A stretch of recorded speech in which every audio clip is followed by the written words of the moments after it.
Hola, primeros medios.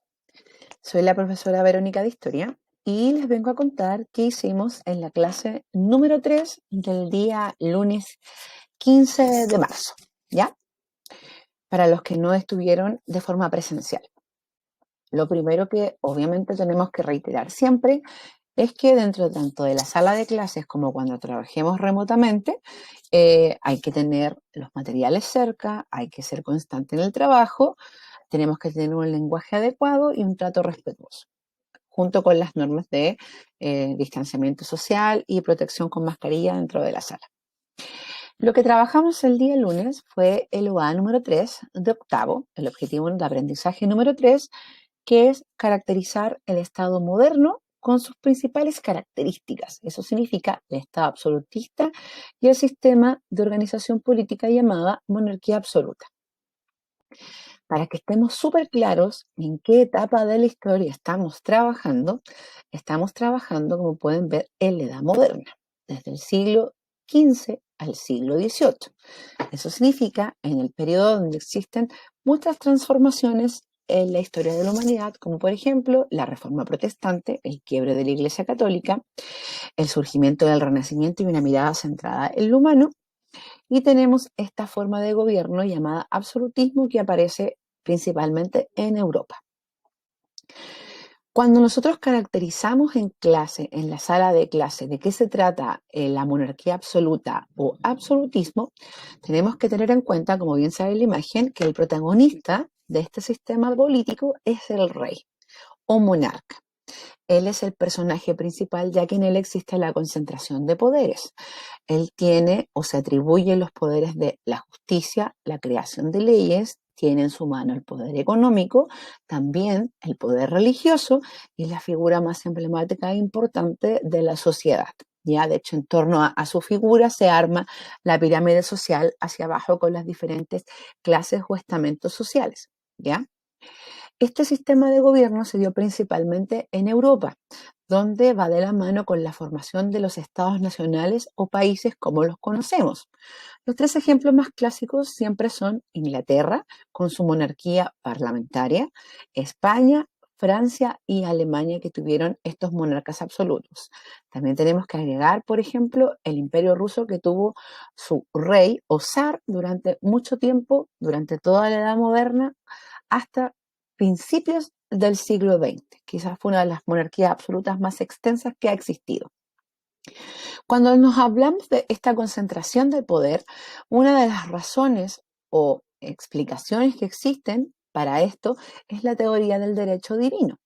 Dentro de los documentos que vamos a revisar más adelante, existe un extracto de uno de los teóricos de la teoría del derecho divino, Bossuet, pero que podemos básicamente resumirla en que la familia real o el rey era un emisario o representante de Dios en la tierra.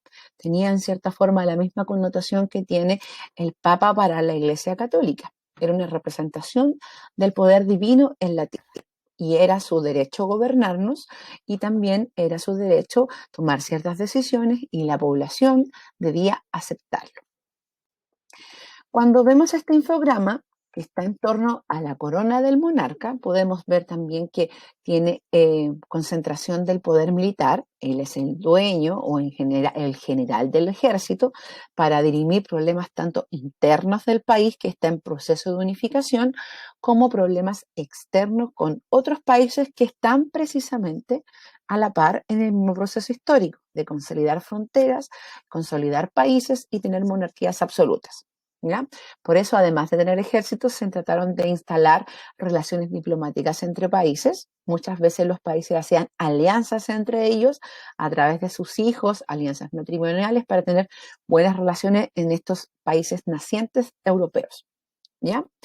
Además, tenemos que él tenía todo una amplia gama de funcionarios que trabajaban para él, el Estado, desde los que cobraban los impuestos hasta ministros que él tenía representando su figura en muchas partes de su país y en el extranjero. Para que pudiera consolidarse como un rey absoluto, obviamente era muy importante que el país tuviera una unificación territorial, ya no hubieran sectores o feudos que fueran independientes, sino que todos obedecieran a la misma autoridad que era la suya. Ahí tenemos, por ejemplo, una imagen que representa la corte francesa, donde en el centro del cuadro lo tenemos al rey de Francia y todo el resto de las personas que están dentro del cuadro, tanto militares que están hacia la escala, o la gente de la corte, que son los señores feudales que se unieron al rey absoluto, giran en torno a él.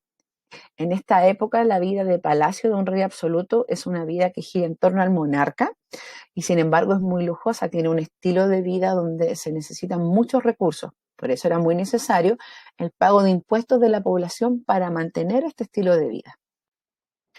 Lo que tenemos que hacer o lo que hicimos en clase, que ustedes van a tener que hacerlo en casa, es recibir, que se los voy a adjuntar junto con este video, una gama de 6 recursos donde tanto pinturas como extractos de libro o extractos de texto, donde tenemos que leer cada uno de ellos con mucha atención. ¿Cómo debemos trabajar un recurso que recibimos o una fuente histórica? Lo primero es leer comprensivamente y eso significa entender lo que leo. Probablemente nos topemos con muchas palabras complicadas en estos recursos porque son documentos históricos de la época antigua, donde existe un sinnúmero de palabras difíciles. Por ende, debo tener o mi diccionario o googlear el significado para que finalmente después de este ejercicio yo entienda lo que dice el recurso. Una vez que yo leo ese recurso y entiendo de qué se trata, me hago esta pregunta: ¿de qué se trata este recurso? Debo tratar de explicarlo con mis palabras, ¿ya? Y luego, en mi cuaderno, a través de esta explicación, hago un pequeño resumen de qué se trata cada uno de ellos. Les voy a mostrar algunas de las imágenes y recursos que trabajamos en la sala de clase. Por ejemplo, trabajamos con las imágenes de Luis XIV y la reina Isabel de Inglaterra, la reina primera. Eso significa que vimos, por ejemplo, cómo era su estilo de vestuario, cómo eran representados en estas pinturas y qué querían transmitir con este tipo de pinturas y forma de vestirse y mostrarse ante el mundo, en este concepto de monarquía absoluta y poderosa. También en la sala de clases leímos algunos recursos como por ejemplo la teoría del derecho divino de Bossuet y alguna descripción de lo que es un estado absoluto o una monarquía absoluta. Cuando ustedes hayan leído los recursos que yo les voy a adjuntar junto a este video, es muy importante que le tomen una foto a su cuaderno una vez terminado el ejercicio y me lo manden como tarea al correo electrónico que sale en la pantalla, veronica.pardo@colegiomariagriseldavalle.cl. En el asunto, no olvidar poner el curso, el nombre de cada uno, con nombre y apellido, para que yo les pueda revisar y que vamos al pendiente de todas las pequeñas actividades que estamos haciendo día a día. Cualquier duda o consulta que tengan, me pueden escribir también al mismo correo o pueden contactarme a través de mi Instagram de profesora, @profeveropardo, donde yo voy a tratar de contestarles sus preguntas lo antes posible. Además, a través de este medio suelo publicar cuando subo las clases y los recursos para que estén atentos. Ahora les dejo un gran saludo, estoy esperando sus tareas y que tengan un súper buen día. Cuidémonos mucho para que nos podamos volver a reencontrar. ¡Chao!